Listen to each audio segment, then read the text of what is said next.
Kementerian Kesehatan telah melakukan pelacakan asal masuknya varian Omikron dari COVID-19 ke Indonesia. Diduga Omikron masuk pertama kali ke Indonesia pada 27 November.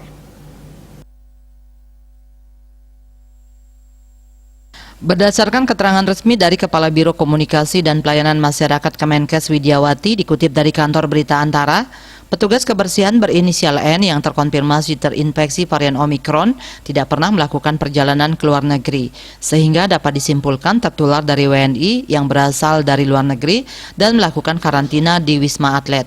Setelah merunut kasus WNI yang positif COVID-19 di Wisma Atlet pada 14 hari ke belakang, kemungkinan besar indeks case atau kasus pertama Omikron adalah WNI dengan inisial TF berusia 21 tahun. TF tiba dari Nigeria pada 27 November 2021.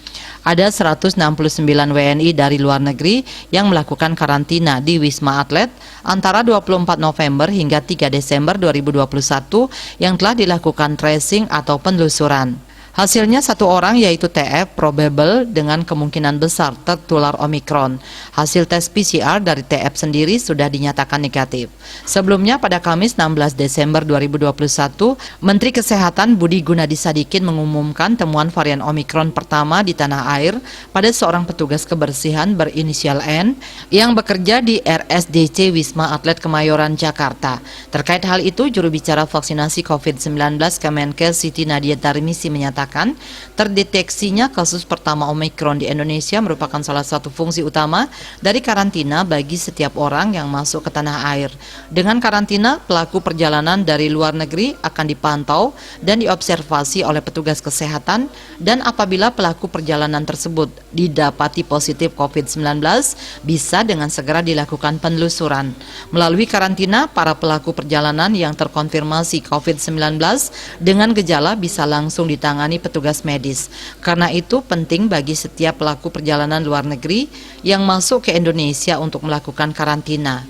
Terdeteksinya Omikron di Indonesia merupakan salah satu keberhasilan dari karantina, sehingga dengan segera bisa melakukan tracing untuk mencegah meluasnya penularan Omikron. Ia mengimbau masyarakat untuk tetap mewaspadai penyebaran Omikron dan virus COVID-19 jenis lainnya. Ia juga mengimbau masyarakat untuk mengurangi mobilitas, tetap gunakan masker, rajin mencuci tangan dengan sabun, dan menjaga jarak. Jangan lengah dan tetap waspada terhadap penularan virus COVID-19 terutama Omikron yang laju penyebarannya sangat cepat. Bali Post melaporkan.